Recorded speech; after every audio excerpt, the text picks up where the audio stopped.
Manuver Partai Solidaritas Indonesia (PSI) yang gencar mendorong putra bungsu Presiden Joko Widodo Kaisang Pangarep maju menjadi calon wali kota Depok disorot oleh elit PDI Perjuangan. PSI disindir karena dianggap gagal melakukan pengkaderan. Mengapa PDI Perjuangan terganggu dengan manuver PSI tersebut? Benarkah manuver PSI adalah bentuk pansos politik demi kepentingan pemilu 2024? Saya akan mengulasnya bersama dengan Ketua Fraksi PDI Perjuangan DPRD Kota Depok, Ikra Fani Hilman, dan Wakil Ketua DPD PSI Kota Depok Icuk Pramana Putra. Selamat malam Mas Ikra, Mas Icuk. Selamat malam. Oke, Mas Ikra sudah bisa mendengar saya? Audionya belum terdengar? Selamat malam. Oke, baik. Mas Ikra, kenapa PDI Perjuangan itu terusik dengan langkah PSI yang ingin mengusung Kaisang sebagai calon wali kota Depok? Oh, ini sebenarnya agak ada masalah ya, salah menginterpretasikan ya. Problemnya bukan pada Kaisang. Yang kami kritikan soal pesan yang disampaikan, gitu, bahwa nah di poster itu ya, PSI menang wali kota Kaisang. Kami teringat kampanye PKS sebelumnya gitu. Kalau PKS menang SIM gratis, SIM seumur hidup STNK gratis gitu. Padahal pada saat itu cuma 3%-an gitu lah kira-kira. Ya gimana matematikanya bisa menang. Nah, di satu sisi PSI sudah mentargetkan ya melalui ketua DPD-nya mentargetkan 6 kursi. Ya dari 1 kursi naik jadi 6 kursi. 6 kursi kan belum menang itu. Targetnya berarti nggak menang.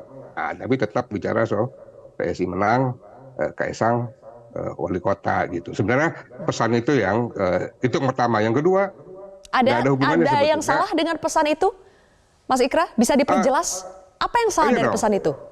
Yang salah gini ya. Pertama, seolah-olah Kaisang gini, menang atau tidak PSI nggak ada hubungannya dengan Kaisang menjadi wali kota. Oke. Gitu loh. Nah, kalau punya kesempatan Kaisang jadi wali kota, surveinya cukup tinggi gitu ya. Gitu. Bahkan gitu ya, ini mohon maaf nih Bro Icuk, nggak ada PSI di kota Depok pun dia masih bisa maju. Misalnya gitu, dengan seolah-olah prasyarat untuk Kaisang menang, Kaisang jadi wali kota adalah PSI harus menang gitu. Nah itu kan pesannya begitu ya kan. Nah kecuali kalau misalnya gini pesannya, PSI mendukung Kaisang, itu lain soal tuh, ya kan. Nah itu mungkin kami nggak tanggapi ya, sah-sah saja setiap orang mau dukung Kaisang kan, mendukung siapapun gitu loh, ya kan. Nah cuma di situ yang jadi soal sebetulnya, gitu pesannya. Baik, oke. Jadi sebetulnya apa sih motif dari PSI membuat baliho seperti ini dan kenapa Kaisang? Boleh dijawab nanti ya, Mas Icuk. Kita harus jeda terlebih dahulu pemirsa, kami akan kembali sesaat lagi. Oke, Mas Ikra, Mas Icuk, kita kembali membahas soal Kaisang ya. Benar tidak itu akan menjadi calon wali kota Depok? Mas Icuk, apa sih motif PSI mengaitkan Kaisang ini atau mengusung Kaisang sebagai calon wali kota Depok? Di awal ini, gerakan ini adalah inisiatif anak-anak muda PSI Kota Depok, juga teman-teman yang tergabung dalam relawan Presiden. Kami ini ingin memberikan sesuatu yang baru untuk Kota Depok, dan inisiatif ini ternyata disambut baik teman-teman PSI Kota Depok dan setuju untuk memajukan nama beliau Mas Kaisang untuk menjadi wali kota Depok di tahun 2024. Terlepas dari isi baliho dan persepsi Mas Ikra, ya kami ini fokusnya adalah ingin membenahi kota Depok, dan inisiatif membawa perubahan ini melalui Mas Kaisang. Kami mulai dari PSI dulu gitu mungkin Mas Ikra. Mungkin nanti teman-teman partai lain ataupun Mas Kaisang memilih partai lain untuk menggunakan wadah kami juga, kami siap kok bersama-sama untuk membangun kota Depok. Itu sih niatnya. Tapi kenapa Kaisang? Apa yang sudah dilakukan PSI sampai keluar nama Kaisang? Ada uji kelayakan-kah sebelumnya? Ada tes atau survei di kalangan internal sebelumnya atau bagaimana sih, Mas Icuk? Jadi ini murni betul-betul teman-teman relawan di bawah yang ingin menyuarakan bahwa kita butuh perubahan dan nama Kaisang yang muncul. Lalu teman-teman di media sosial pun juga mulai menggadang-gadang Mas Kaisang mencoba dengan survei-survei mereka yang mereka mainkan di media sosial, ternyata cukup positif tanggapan masyarakat Kota Depok. Dan kami sebagai partai politik yang mengerti bahwa ini adalah ada urgensi untuk melakukan perubahan di Kota Depok, ya kami harus wadahi ini, jangan sampai partai politik diam dan menunggu gitu. Sangat disayangkan banget kalau misalnya hanya menunggu sifatnya gitu. Jadi kami inisiatif untuk memajukan Mas Kaisang sebagai calon wali kota nanti di tahun 2024, dan juga mengajak teman-teman nasionalis lain untuk bergabung bersama kami dalam gerakan ini, karena ini bukan gerakan Mas Kaisang saja, tapi ini gerakan perubahan di Kota Depok di tahun 2024 nanti. Saya kira Oke. Mas Ikra juga cukup sepakat kalau terkait hal itu. Tapi kita tahu belum ada rekam jejak Kaisang di dunia politik. Kaisang juga belum menjadi anggota partai politik. Jadi apakah nama Kaisang yang muncul karena semata-mata putra dari Presiden Jokowi?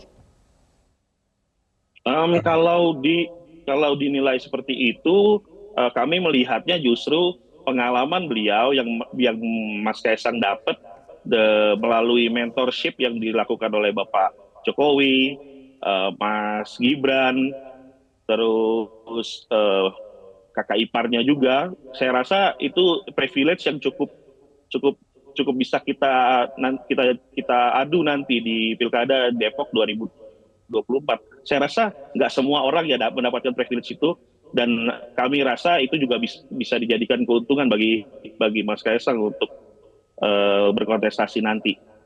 Oke. Gitu sih, Mbak. Ada privilege ya dari sekeluarga, dari presiden, dari kakak pertamanya, kemudian dari kakak iparnya. Mas Ikra, benarkah begitu ada privilege seperti itu? Kalau saya gini, saya sempurnakan sedikit ya. Nggak ada yang kenal Pak Jokowi dan nggak punya track record Pak Jokowi dalam pemerintahan kota ketika PDI Perjuangan percaya Pak Jokowi bisa membenahi Solo. Gitu loh, Mbak. Jadi pertanyaan soal track record atau segala macam itu menjadi salah satu pertimbangan, tetapi bukan satu-satunya. Karena kami telah membuktikan pada saat itu nggak ada, ketika orang belum kenal Pak Jokowi dan nggak percaya sama Pak Jokowi, PDI Perjuangan udah percaya dan mengawal Pak Jokowi 2 periode di Solo gitu. Dan ternyata the rest is history kan, sampai jadi presiden gitu loh. Oke. Jadi gitu.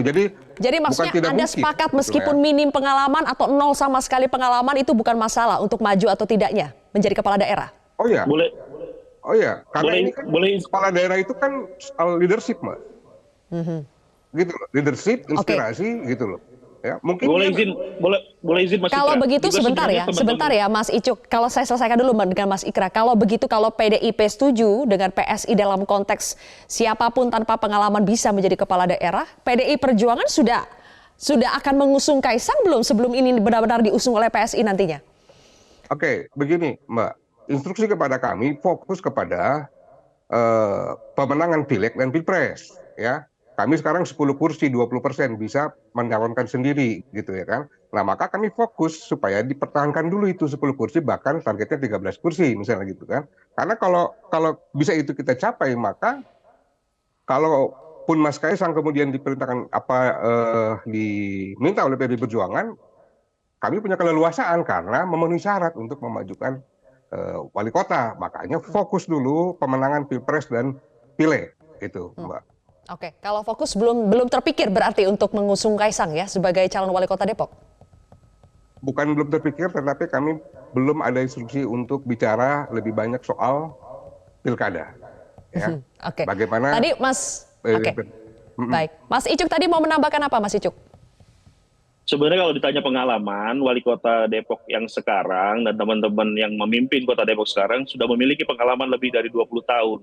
Justru itu yang harus digarisbawahi. Dan pertanyaannya apakah sudah masih kepuasan masyarakat kota Depok itu sudah dipenuhi. Itu kan jadi catatan juga bahwa ternyata banyak teman-teman di kota Depok ingin melakukan perubahan. Berarti kan tidak puas dengan pemerintahan yang sekarang. Jadi itu poinnya adalah kami setuju bahwa Kaisang nanti entah dari partai manapun, walaupun kami yang akan menjadi wadahnya sampai nanti di 2024, kami akan tetap melakukan perubahan di Kota Depok bagaimanapun caranya. Gitu sih, Mbak. Oke, baik. Oke, Mas Ikra, sudah ada PSI yang mau menjadi wadah ini buat Kaisang. PDI Perjuangan dalam aturannya, dalam ADART-nya, benar tidak itu menyebutkan bahwa dalam satu keluarga ya harus satu partai, berarti Kaisang pun harus PDI Perjuangan? Ya, jadi PDI Perjuangan percaya pada pengkaderan, ya. Dan salah satu institusi pengkaderan yang paling dasar adalah keluarga. Itulah sumber pengkaderan yang paling awal, gitu. Nah, sehingga kami ingin mendorong juga dengan aturan itu mendorong semua kader PDI Perjuangan juga untuk melakukan pengkaderan di dalam, bahkan dimulai dengan keluarganya, gitu loh, Mbak. Itu sebetulnya poinnya, gitu loh, bahwa makanya betapa pentingnya pengkaderan. Pak Ganjar sempat bilang bahwa tahun awal 2000-an beliau ditugaskan untuk membangun Badiklat, gitu ya. Nah, inilah kenapa PDI Perjuangan muncul kader-kader kepala daerah yang berhasil, gitu, karena dari proses panjang pengkaderan ini, gitu loh. Nah, sekarang disempurnakan lagi tuh dengan aturan bahwa dimulai dari keluarga kita akan melakukan pengkaderan gitu. Begitu, Mbak. Oke, tapi kalau Mas Icuk, kan PSI juga dikritik ya soal pengkaderan, bahwa selama ini PSI selalu mencalonkan mendukungnya itu kader dari partai lain. Meskipun kita tahu Kaisang memang belum ada partai politik ya, tapi PSI juga dikritik gagal melakukan kaderisasi sehingga akhirnya dalam tanda kutip menyaplok kader dari partai lain. Bagaimana tanggapannya? Kalau saya pikir itu kan persepsi masing-masing. Ini juga pertanyaan ini justru harusnya Mbak tanyakan mungkin tidak kepada saya karena kapasitas saya juga sebagai Wakil Ketua DPD. Kalau saya rasa tidak mencaplok ya, karena kami ini justru kalau misalnya dibilang mengambil kader orang, kami ini bangga dengan kinerja yang mungkin nama-nama yang sudah kami pernah sebut dan kami usung untuk maju baik Pilpres maupun nanti di Pilkada 2024. Tapi ini kami justru mengapresiasi teman-teman, ini bentuk dari keseriusan kami untuk membangun negeri, bahkan lintas partai pun kalau orang yang betul-betul kompeten dan bagus, ya kami tidak kalau bisa all out ya kami all out gitu. Oke, Mas Ikra, jadi benar tidak sih PDI Perjuangan ini agak terganggu ya, risih ya dengan langkah PSI yang tadi tiba-tiba mengasosiasikan dirinya itu dengan Kaisang? Iya, bagi saya soal tadi saya bilang ini bukan soal Kaisang, tapi saya tuh mengkritik itu untuk buat satu diskusi yang lebih produktif gitu loh, bahwa fungsi partai politik seperti apa dan seterusnya gitu ya Mbak ya. Dan bahkan kampanye ini adalah bagian dari harus kita lakukan juga sebagai instrumen bagi pendidikan politik buat warga. Gitu. Nah maka pesan-pesan itu juga penting untuk kita diskusikan gitu. Ya, kalau soal merubah Depok ya itu saya kira kita bisa dalam satu barisan dalam soal itu dengan teman-teman PSI gitu ya. Nah, tetapi di dalam soal berkampanye dan sebagainya ya harus ada, karena kan bagaimanapun juga pemilu ini kan kontestasi dari gagasan juga gitu. Ya. Jadi nggak ada bukan kami nggak tenang gitu ya. Sebenarnya mesti nggak ada urusannya dengan tenang nggak tenang, tapi memang tugas kami sekarang, instruksi dari DPP partai adalah fokus pada pemenangan Pileg dan Pilpres gitu ya. Oke, terakhir sedikit saja Mas Ikra, sebetulnya tadi belum terjawab ya. Tadi memang Anda mengatakan bahwa PDI Perjuangan itu mendorong pengkaderan dalam keluarga. Tapi pertanyaan saya sebetulnya masalah wajib atau tidak Kaisang ini masuk ke PDI Perjuangan kalau berdasarkan ADART kan dari ayahnya, kakak iparnya, kemudian kakaknya itu sudah di PDI Perjuangan. Wajib tidak? Dan jadi itu wajib atau pilihan? Kaisang masih bebas memilih mau masuk ke partai mana? Oh, kalau kita bisa lihat tadi ya pendapat dari Ketua DPP kami ya Ibu Puan Maharani ya, itu kan menawarkan mau masuk nggak gitu. Artinya buat Kaisang kami menghargai hak pribadi Mas Kaisang gitu ya kan.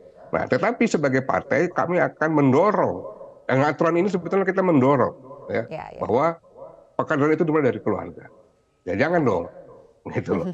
Ayahnya PDI, abangnya PDI, abang iparnya PDI, ya, anak bungsunya PDI juga lah gitu ya kan.